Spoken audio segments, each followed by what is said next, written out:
হে Brian সবার কি অবস্থা? আমি তো ব্রো হাইপার। আজকে চলে যাচ্ছে মাওয়া। রাত বাজে অলমোস্ট 10টা সামথিং। তো হুট করে কেন মাওয়া যাচ্ছি কেউ জানি না। আমাদের অফিস কলিগ বা বড় ভাইরা মিলে প্ল্যান করলাম যে আজকে যাবো মাওয়া। তো ট্যুর বা ঘোরাফেরা প্রত্যেকটা মানুষের জন্যই জরুরি, মাইন্ড ফ্রেশ থাকে। ইভেন আপনি যদি ট্যুর না দেন তাহলে আপনি বাইকার হয়ে যদি ট্যুর না দেন আপনি মজা পাবেন না ভাই। আর এখন যে ঠান্ডা ভাই, কঠিন লেভেলের ঠান্ডা দেওয়া যাইতেছে মাওয়া। তো যাই হোক, ইন্ট্রোটা দিয়ে আসি, দেন আপনাদের মাঝে আবার আসতেছি।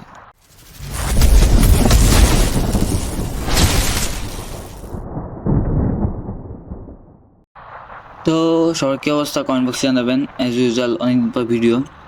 তো হুট করে প্ল্যান কেন হইতো সেটা আপনাদের আজকে ডিসক্রাইব করি। তো আমাদের ভিতর যে বড় ভাই, তো বড় ভাই বলতেছে তোমরা কেউ ট্যুর দিতে পারবে না, তোমরা কেউ ট্যুর দিতে পারো না, তোমার ভয় পাও, তোমরা অনেক সমস্যা, নানান রকম সমস্যা, ঠিক আছে। তো মজার বিষয় ভাই বলতেছিল ফাফুর দিতেছিল। তো আমাদের প্ল্যান ছিল যে ভাই ফাফুর দিতেছে, আমি বুঝতে পারতেছি ভাই আমাদের ফাফুরটা দিতেছে যে আমাদের একটু দেখার জন্য ভাই দিতেছে। তো আমাদের কালকে প্ল্যানিং ছিল যে কালকে ভাই বলছে ঠিক আছে ভাই সই আজকেই যাবো রাত্রে। তো ভাই বাসায় যাওয়ার পর ভাবি ডলা খাওয়ার পর আর ভাই যাইতে পারা নাই ওই দিন। তো ভাই আমাদের উপর দোষ দিয়ে দিছে না, আমরা তিনজন সেম এজে বা সেম বয়সী, আর ভাই একটু বড় আমাদের থেকে। তো ভাইও বাইকার, আমরাও বাইকার। ভাই অ্যাবজেট ভার্সন 4 চালাই আর আমি সুজুকি এফআই চালাই। দেন ভাইরা বলতেছে ঠিক আছে ভাই তাহলে আমরা কালকে যাব। ভাইও তো কথা জালে ফাইসে গেছে। দেন ভাইকে নিয়ে বেরোলাম। তো ভাইও শিওর ছিল না যে আমরা যাবো, যে সামনে আমার ভাই, ঠিক আছে। সে আমার অফিসের সুপারভাইজার, আর পিছনে আমি কলিগ। আর আমি সামনে যে বসে আছে বাইক রাইড করতেছে ওর নাম নাজবুল ভাই। আর পিছনে তহিদ যে অফিস কলিগ, আর আমার নাম তো হাইপার। আর পিছনে জন আপনার আমার ওমর, আমার ভাইয়ের বাদারি। তো আমরা চারজন মিলে বের হয়ে গেছি ট্যুর, ঠিক আছে। আমাদের প্ল্যান ছিল যে আমরা মাওয়া যাব। কথা বলতেছি মাওয়া না, যে আমরা 300 ফিট যাই, বাট আমাদের প্ল্যান মাওয়া মানে মাওয়াই যাব। আর ভাই বিশ্বাস করবেন না কেন, এই মাওয়ায় যাওয়ায় বা এই যাইতেছি যে আমরা চারজন বা আমাকে চারজনের মধ্যে এখন ফাটতেছে সেই লেভেলে কঠিন। এখনো কিন্তু মাওয়া ক্রসই করি নাই, জাস্ট হাইওয়ে পার করতেছি, ঠিক আছে। বা মাওয়া যে ব্রিজটা আবার টোল টোল পারও করি না আমরা। বাট কঠিন লেভেলের ভাই ঠান্ডা। বাট এই সময় বাইক যারা চালায় এই ট্যুরগুলো দেওয়ার সময় অবশ্যই তার একটু ভালো লেদার জ্যাকেট পরেন বা একটু শু পরেন, কারণ আমি শু পরি না, আমার পা ফাইরা যেতেছে ঠান্ডায়। আল্লাহ জানে এখনই যে ঠান্ডা, আর পরে না কত ঠান্ডা পড়ে। ও ভাই শুকায় যায় গলা, বুঝছেন। আর আমরা সবটি বেতন টেতন কিছুই পেয়ে হুট করে প্ল্যানিং। আমার তো ভাই আল্লাহর রহমতে তেল আছে, আমার ভাইয়ের মনে হয় সামনে গাড়িতে তেল নাই, তেলের শর্টেজ আছে ওর বা বড় ভাইয়ের। তো ভাইও প্ল্যানিং ছিল না যে ভাই ভাবতেছিল যে আমরা ফাফর টাফর দিতেছি, আমরা জামু টামু না। মূলত এখানে আমি স্পিড কম চালাইতেছি, কারণ ভাই আমি রাস্তাটা চিনি না, আমি ফার্স্ট টাইম লং ট্যুর দিতেছি। তাও আমার বাইকে আগে কখনো লং ট্যুর দিই না, 300 ফিট বা কাঞ্চন ব্রিজ বা সোনারগাঁর পরে আমি কখনো লং ট্যুর দিই নি, এই ফার্স্ট টাইম লং ট্যুর। তো বাইরে ফলো করতেছে, ভাইও মনে করেন সেই রাইডার। ভাই হলো বলতে গেলে কাইন্ড অফ পুরা ফুল অন প্রো রাইডার, যেটা বলতে গেলে ভাই অ্যাবজেট ভার্সন 4 সেই লেভেলে চালায়। এই জন্য আমি ভাইয়ের পিছিয়ে আসি। আর যে অন্ধকার ভাই মনে করেন ডিপার না জ্বালা লাগলে মনে করেন চোখে কিছু দেখাই যাব না, মানে চোখে ছাই ছাই অবস্থা। এখনও কিন্তু ভাই আমরা গ্রামে ঢুকিই নি বা মেইন হাইওয়েতে উঠিই নি। এখন যে ঠান্ডা লাগতেছে, মানে শরীর কাঁপতেছে, মনে করেন 60-70 লেগে গেলে মনে করেন আমার মনে হচ্ছে শরীর শুকাই যেতেছে। তো সামনে দেখার অনেক কিছু আছে, ফার্স্ট টাইম এক্সপিরিয়েন্স, অনেক কিছু জানার আছে। লং ট্যুরের ভিতরে অনেক কিছু জানাশোনা দরকার, বা লং ট্যুর কীভাবে চালাইতে হয়। বাট আমি এইটুকু চালাইবে হাত ব্যথা হয়ে গেছে, কঠিন লেভেলের ব্যথা। সামনে মনে হচ্ছে ওই টোল প্লাজা, তো টোল প্লাজায় যাই, দেন আবার টোল প্লাজা শেষ করে আপনাদের সাথে আবার কথা আসতেছি। বাট রাস্তার ভিউটা ভাই মারাত্মক লেভেলের সুন্দর।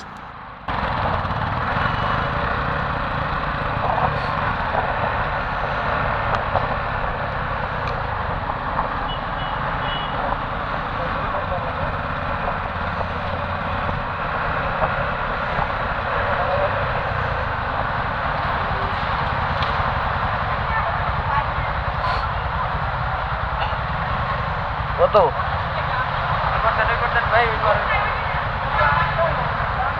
বন্ধ বন্ধ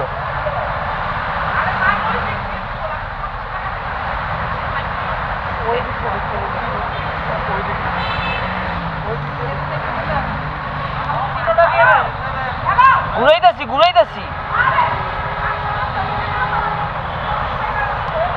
গাড়িটা ঘুরাইতে দিব না। 10 তেলে 20 তেলে যাবো কত জীবনও না। 6 লাখ টাকা 6.5 লাখ টাকা মাল লইছি, যাবো না আপনার তো দিয়ে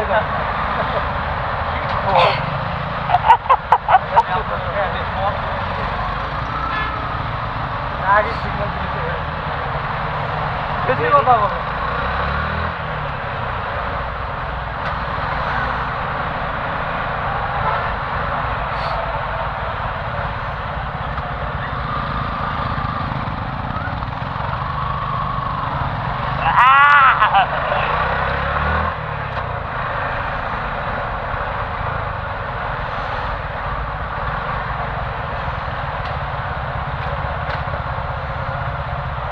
বেশি বুঝি পাক না 10 টাকা মনে হয়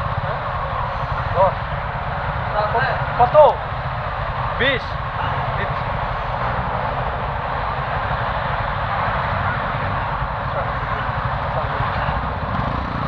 পিছনে কি কেন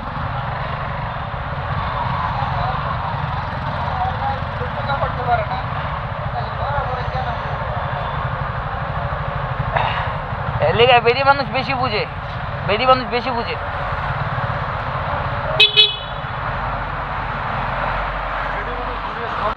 তো মূলত টোল প্লাজা ভাবছে কি ওই মানে কাউন্টারে যে মহিলা ছিল আমরা হচ্ছে আমি মূলত ভাবছি আমি টান দিয়ে চাইতেছি ঠিক আছে আসলে মহিলা মানুষের কমন সেন্স ভাই মাথার উপরে আমি ভাই আমার পিছনে আমার সেম বাইক আছে আমি টান দিয়ে আমি চাইলে অবশ্যই রাজ্য থেকে পারতাম সামনে যে গার্ড ছিল হ্যাঁও বুঝছে যে আমি যাবো না গাড়িটা ঘুরাইতেছি কারণ হচ্ছে এদের কাহিনিটা আমি রং হইতে গেছি গা কিন্তু এই মহিলা ভাবছে কি আমি মনে হয় ফাঁক দিয়ে যেতেছি হ্যালো হ্যালো করতেছে আরে ভাই আমার যদি যাওয়া হইতো আমি ফাঁক এভি প্লেস পেয়েছি আমি থাইমা যাবো না মানে এসব বিগ হাউস আছে ভাই যারা হচ্ছে মনে করেন কী কমু মানে হাসিনার আমলে চাকরি পাওয়া গেছিলো ঠিক আছে মামা কাকা চাচা থাকার কারণে তো কিছু মানে মুখের ভাষা নেই আসলে সবসময় মহিলা মানুষ সব কিছু পারে না বাস্তব একটা উদাহরণ আমার ভাই সেই মানে ইয়ার চালাচ্ছে আমি টান দিই ভাই একটু চালা টান দাম যাবো না ভাই এমনি রাস্তা চিনি না রাস্তা চিনলে একটা কথা ছিল আর হচ্ছে রিল্যাক্সে চালাতে হবে যাওয়ার সময় গাড়ি পাশাপাশি গেলে সমস্যা নেই তো ওনাকে কন্ট্রোল করা একটু সমস্যা তো এটা কন্ট্রোল হতে চায় না তো লাইভের ফার্স্ট টাইম এত দূর বাইক নিয়ে আসলেই নাকি হ্যাঁ ভাই আসলে লাইভের ফার্স্ট টাইম বাইক নিয়ে এত দূর তাও বাসা কেউ জানে না জানলে বাসায় জানে না বাজারে আমি গোলচান আউটলেটে এরকম রাইডে গেলে অনেকগুলো ভিড় করে থাকে অনেকগুলো তবে কাহিনী তো যে আমার বাসায় কেউ জানে না যে হচ্ছে আমি আজকে মামা যাবো বাসায় জানে যে হচ্ছে আমি একটা অন্য আমাদের আউটলেট ওপেনিং আছে এখানে যেতেছি বাসার থেকে গেলে ভাই পারমিশন পাবো না আর এই যে এখন শুরু হয়েছে মেন ভিউ বা এখন যে ঠান্ডা এই ঠান্ডাতে হচ্ছে আমি ভাই একটা নর্মাল লোফার টাইপের একটা জুতা পরছি আর জ্যাকেট পরছি আনফর্চুনেটলি ভাই কঠিন লেভেলে ঠান্ডা লাগতেছে আর আমার ভাই যে বাইক চালাচ্ছে সামনে হচ্ছে ভাই কাইন্ড অফ বহুত লং টিপ করে এর লেগে জানে যে কী করতে হবে পুরা রেডিমেড হয়ে আসা একটা মজার বিষয় চলতেছে ভাই আমাদের দুইজনের পিছনে যে পিলিয়ন আছে দুই বাইকের পিছনে পিলিয়নে আছে বাড়ি হেলমেট 150-200 টাকা হেলমেট কারণ আমাকে হেলমেট শর্টেজ ছিল কিছুই করার নেই হুট করে প্লেন হেলমেট ম্যানেজ করার সময় নাই আগে হচ্ছে ট্যুর দিতে হবে ভাই এটা হচ্ছে মেন ফ্যাক্ট তো আমরা এই হেলমেট নিয়ে বের হয়ে গেছি আর হেলমেট আমিও জানি আমার সামনে ভাইও জানে যে হেলমেট কোনো কাজের না আচ্ছা যারা এই রোড দিয়ে চালাবেন ট্যুরে মুড়ে যাবেন তারা হচ্ছে 60-70 উপর টাইনেন না আর সবসময় বাম পাশে লেনে থাকবেন আর ইন্ডিকেটর দিয়ে থাকবেন যাতে দূর থেকে বোঝা যায় একটা বাইক আছে না হলে হচ্ছে ভাই খুব রিস্কি কারণ আমি খুব ভয় চালাইতেছি ভাই আমি এত হাইওয়েতে এত লাইফে ফার্স্ট টাইম আর রোডটাও ওই মারাত্মকগুলো সুন্দর যদি দিনের বেলা হয়তো ভিউ মানে 100 হইতো ভাই মিস হইতো না ভিউ কিন্তু হচ্ছে রাত্রেবেলা আর মাওয়া যাওয়ার মজাই হচ্ছে রাত্রেবেলা আর মাওয়ার ঘোরার মজাই হচ্ছে আপনার রাত্রেবেলা লং ট্যুর যদি 4-5টা বাইক হয় একসাথে সেম এজে পোলা পাইন যে কোনো বাইক এনিথিং এলস দেন হচ্ছে মজাই রয়েছে জোস রকম সেই লেভেলে একটা ফিল পাওয়া যায় ভাই ট্যুরে তো আমরা যেতে থাকি আর এখন ভাই ভিডিও চলতে থাক আর হচ্ছে আমি আপনি যখন ভিডিও আপলোড দিব তখন হচ্ছে স্পিডটা বাড়ায় দিব না তাহলে হচ্ছে দেখে মজা হবে নাহলে বোরিং লেগে যাবে বাট ভাই ভিউটা হচ্ছে মারাত্মক লেভেলের জোস যা হচ্ছে বলার বাহিরে আর সবসময় মনে রাখবেন সবসময় লং ট্যুর সবসময় হচ্ছে সামনে বাইকারের ইন্ডিকেটর ফলো করতে হবে যদি আপনার রাস্তা না চিনি যেটা আমি ফিল করতেছি রাস্তা চিনি না তাহলে সবসময় একটা ফিল করবেন যে হচ্ছে সেফটি রাইড করার ট্রাই করবেন এই দেখেন আমি 94 তুলতেছি 92 তুলতেছি আমি এটুকু জানি যে এটুকু আমি মানতে পারবো বা রোডে আমি টক্কর করতে পারবো টক্কর দিতে পারবো কিন্তু হচ্ছে যখন হচ্ছে আপনি লোড নিতে পারবেন না তখন হচ্ছে আপনার ওভার স্পিডিং করলে আপনি ক্র্যাশ করার চান্স থাকে 100% তো সবসময় মনে রাখবেন যে পিলিয়ন যখন থাকবে তখন 80 উপর টানাটা ঠিক হবে না। আপনি সিঙ্গেল যখন থাকবেন তখন হচ্ছে আপনি অ্যাজ ইউজুয়ালি জুমজি স্পিডে টানতে পারবেন। সিঙ্গেলে অনেক স্পিড উঠে বাইকে, আমারটা 120 পর্যন্ত ওঠে, বাট আমার পিলিয়ন থাকার কারণে হচ্ছে 120 পর্যন্ত উঠানো খুবই কষ্টসাধ্য। তো যখন হচ্ছে আপনারা পিলিয়ন রাইড করবেন 80 উপরে টানার দরকার নেই ভাই, আরপিএম 6-7 বেশি নিয়ে না, কারণ রিস্ক খুবই হাই রোডে রিস্ক দিচ্ছে না ভাই, টাইনা বেরোলো, তো এগুলো হচ্ছে খুবই রিস্কারি। তো আমি ভিডিওটা ফাস্ট ফরওয়ার্ড করে দিব না আপনাদের জন্য, তো দেখতে থাকুন।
অবশেষে আমরা মামা চলে আসছি।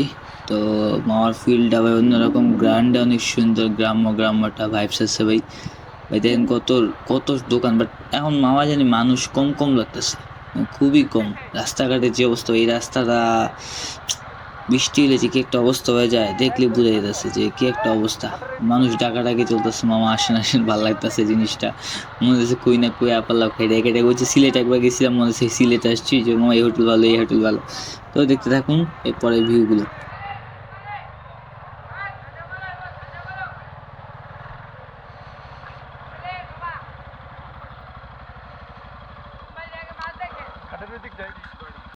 তো আমরা হচ্ছে একা পদ্মার ফেরি যেখানে আগে চলতো, এখন তো ফেরি চলে না, ব্রিজ হওয়ার পরে এখন আমরা হচ্ছে ওইখানে যাব।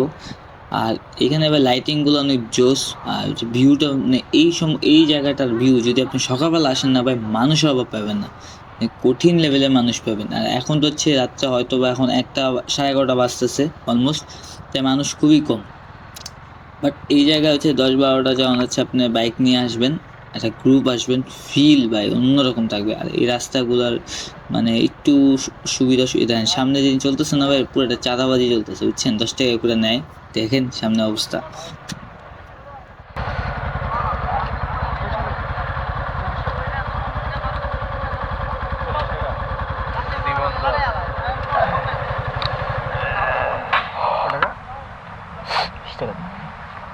স্যার আপনার কাছে আছে? আমার কাছে আমি দিতে তো আমারটা দিয়ে দিলাম এখানে আছে। না না এখান থেকে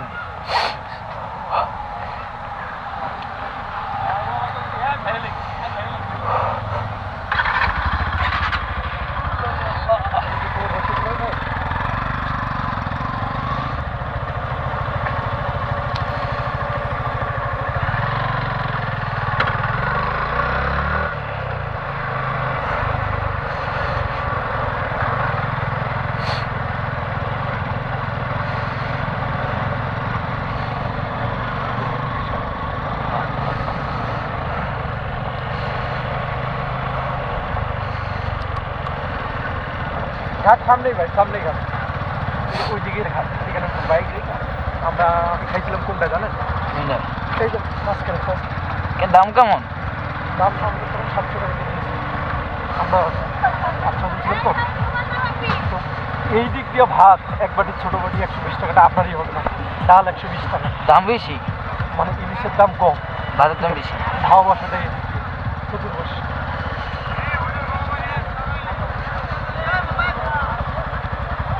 এই বেটা নামতে দে আগে, খাওয়া নিয়ে তো খাবার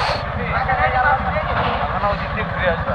ঘুরে আসি ভাই, ঘুরে আসি চলে সামনে ঘাট ভাই, ঘাটে থেকে ঘুরে আসি ভাই। ইনশাল্লাহ আল্লাহ তো নিয়ম, আল্লাহ তো আসবেন ভাই অবশ্যই। আগে রাখ আইতাছি, দাঁড়ান বস আরো ইনশাল্লাহ।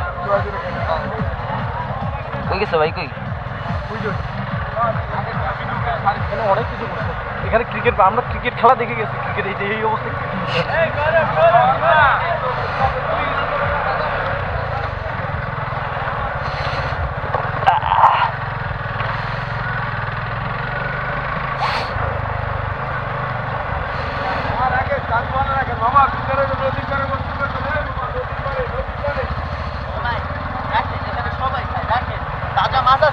সব জায়গায় তো সবাই খায়।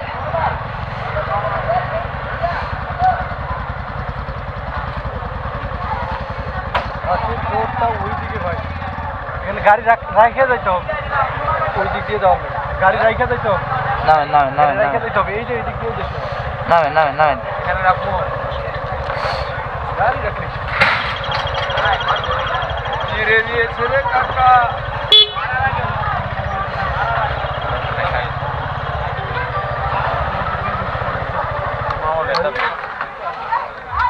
ঘোরাঘুরি শেষ করে আমরা চলে আসছি ইলিশ খেতে। তো ইলিশের দামাদামিগুলো একটু দেখেন ভাই, মজা পাবেন দামাদামি।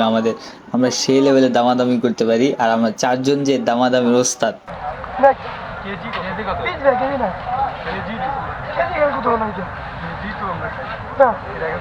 আমরা দিই ভাজা দিই ভর্তি দিই।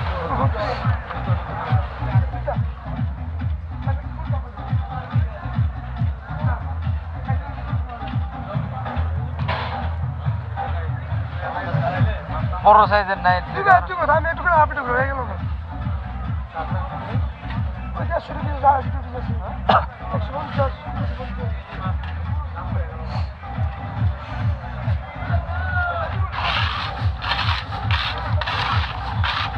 ভাই এই যে বড় আছে তো এদিকে ধ্যান যাবো না বড় আছে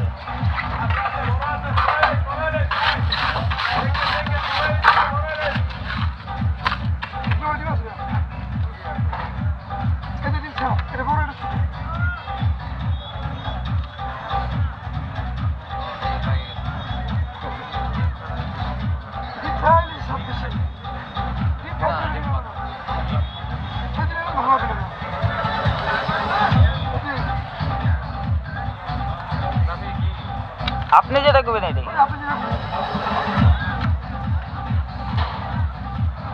কত কয় কত ওরে বাবা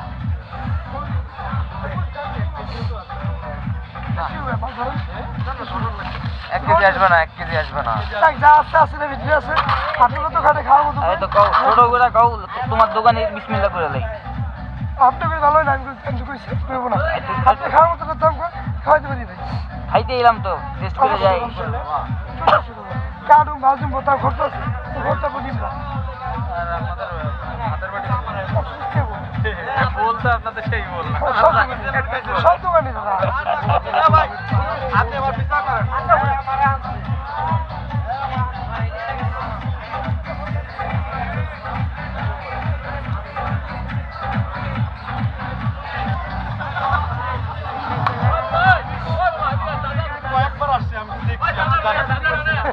কয়েকবার আসছে ছোট করে কত কয় ছোট করে অর্ধেক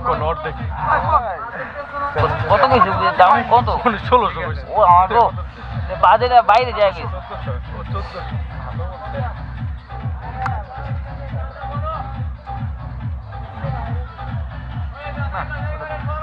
এটা হলে তো বেশি কম হয়ে যায় দুইটা 600 হলে ঠিক আছে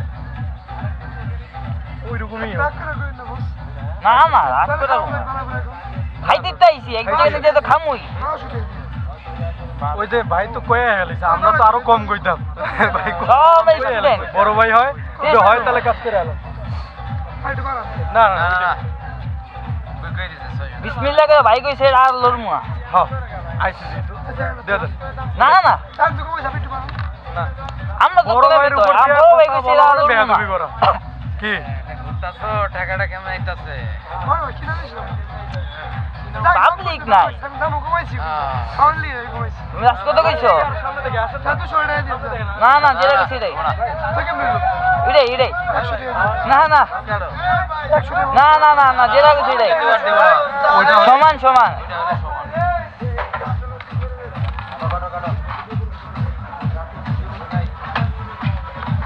চারজন বড় ভাই 8 পিস করো বুঝছো 4 পিস করে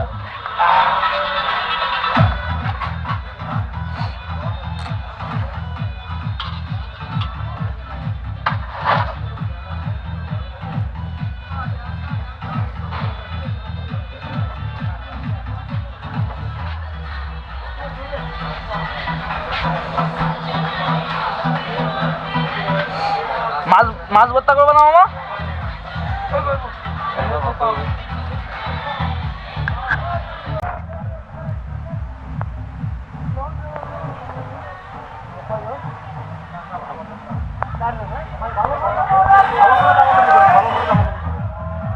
আমাদের সাথে এসেছে আমাদের ইউটিউবার রাফি ভাইয়া একটা হাই বলেন দেখো দেখো ভাই একটা হাই বলেন ভাই একটা হাই বলে বলেন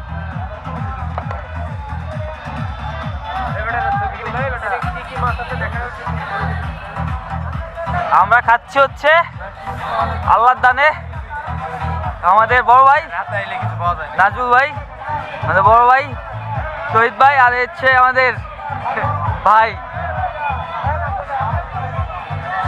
ভাই আমরা নেই লোন ভাই ভাই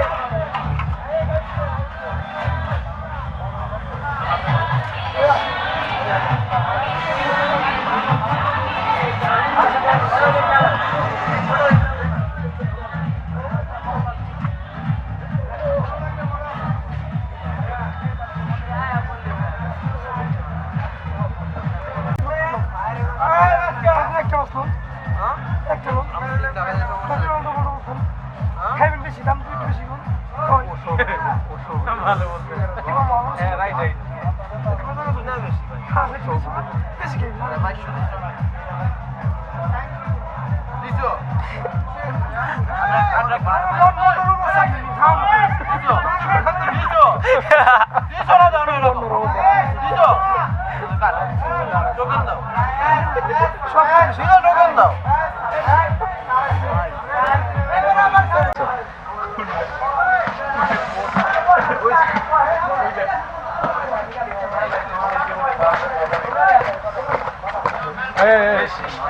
লাড়ছে আরে ভিডিও করতেছি কি আমি ভাজ নই কি কই থেকে আসে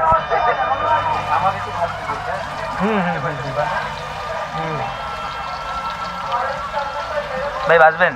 অবশ্যই ভাজবো আমি রাধুনি আপনি? আমি রাধুনি বড় ভাইয়ের হেল্পিং হ্যান্ড তা ভাই 2 পিসে চেকটা হয়ে যাক।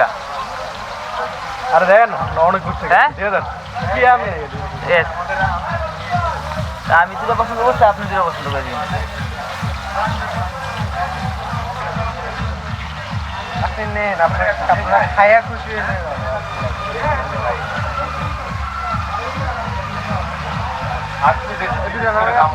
হ্যাঁ আর দুটা দেন আপনি।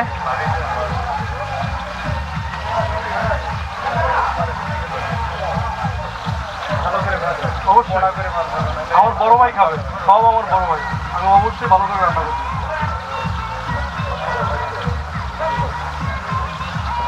ভালো করে তেল করে দেন কমর ভাই ফিল কি?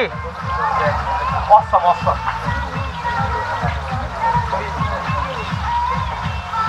এই যে আমাদের গাড়ি ভাই, এটা আয় দেন। আমার রান্না খেয়ে দেখেন মিয়া ইয়েস। আমাদের আরেক ভাই রান্না করবে, এই যে রাজু ভাই। আমার বড় ভাই রান্না করবে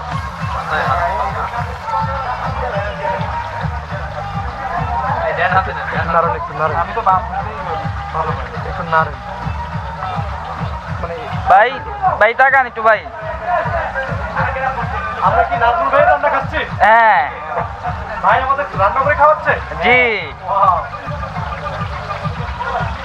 কাফি জি ভাই, এই মাছ ভালো মনে আলাদা টেস্ট হবে জি ভাই জোর। অবশ্যই ভাই আমার ভাইয়ের হাতে রান্না খাচ্ছি অবশ্যই স্পেশাল টেস্ট হবে না আজকে ভাই বলো না জমো না। ভাবিকে আমরা মিস করতেছি ভাবিকে আমরা কঠিন ভাই অবশেষে আমরা আসলাম, আমরা এসেছি। অবশেষে আমরা শহীদ ভাই কিছু কন ভাই, সবচেয়ে বেশি প্যারা দিছে এই মানুষটা। আমার একটা বার্তা আছে, এই ভিডিও যদি তুমি আপলোড করো আমার চম্পার উদ্দেশ্যে একটা কথা আছে, চম্পাকে শুধু বলে দিও যে আমরা এসেছি ভাই। ওদের যে কটাক্ষটা করে যা যে ভাই আপনাদের আর হবে না, আপনাদের যা হবে না এখানে এসে আমরা আজকে এসেছি কোথায় মাওয়া, এটা চম্পার উদ্দেশ্যে। দাঁড়াও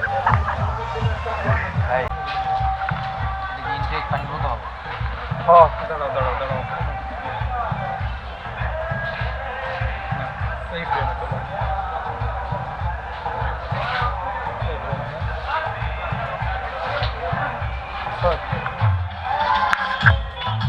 অবশেষে আমাদের ঘোরাঘুরি সব শেষ, শরীর অবস্থা পুরোই খারাপ, অলমোস্ট 2টা বেজে গেছে। তো আমরা বের হয়ে গেলাম, ঠান্ডাও লেগে গেছে, প্রচণ্ড লেভেলের ঠান্ডা। তো নেক্সট ভিডিওতে আবার দেখা হবে।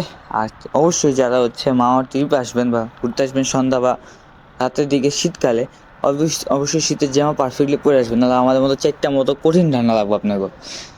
তো সেই ছিল আজকের ট্যুরটা। তো এই যে যাওয়ার ভিডিও, এই যে যাইতেছি এটার একটা ভিডিও বানাবো, এটা অন্য একটা ভিডিওতে দেখাবো না, অন্য কোনো ব্লগে শেয়ার করবো। তো শরীর অবস্থা খারাপ, শরীর চলতেছে না আর কথা বলা যেতেছে না। তো আজ এই পর্যন্তই, ভালো থাকবেন সবাই, ভিডিওটা লাইক কমেন্ট শেয়ার করবেন বেশি বেশি। তো সবাইকে খোদা হাফেজ সবাইকে।